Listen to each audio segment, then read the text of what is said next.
Première opération, on utilise une membrane d'étanchéité type DIBA, donc pour les remontées capillaires.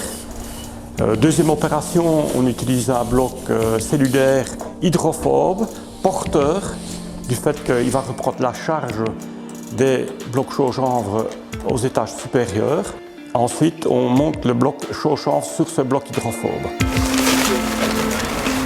La colle se prépare avec un mélangeur sur une foreuse ou un malaxeur.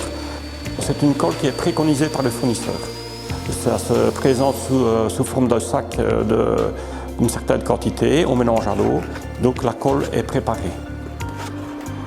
L'étalement de la colle, de la matière pour coller les blocs, se fait à partir d'un peigne.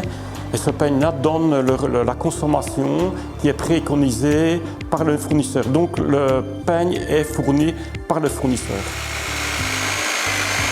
Au niveau de la coupe du bloc chaud-chanvre, là on peut utiliser un gabarit pour donner un éclairage parfait à la coupe. Et le matériel pour couper le bloc chaud-chanvre peut être un braquet ou alors une scie alligator pour avoir un trait franc sur le bloc. C'est pour ça qu'on a ce chouette petit outil qui est très pratique. Et comme ça, regarde, tu vois ici, on voit là, il y a une bosse. Le grattoir, c'est pour reprendre les irrégularités de planéité. Donc il faut absolument éviter une surconsommation de colle.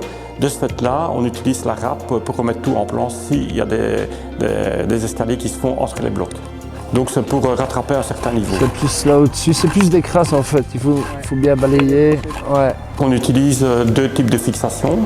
Donc la première c'est le crochet et la deuxième c'est l'équerre. Donc en ce qui concerne le crochet, donc on le fixe avec des chevilles sur le mur existant et on vient le clipser avec un marteau sur le bloc chaud-chanvre. Les équerres, là on le fixe sur le mur avec des chevilles et vis et sur le bloc chaud-chanvre avec des vis à travers cet équerre. En ce qui concerne la coulisse, donc la coulisse elle sert à quoi? Dans un premier temps, si le mur existant est hors plomb, on doit mettre le bloc chaud-chanvre lui en aplomb.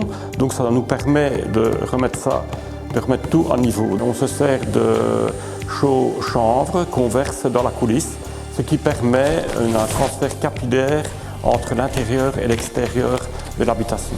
Donc on vient entièrement combler ce vide par le vrac, ce qui permet à ce qu'il n'y ait aucun volume vide pour éviter une concentration de vapeur d'eau à cet endroit-là qui amènerait des moisissures dans l'habitation.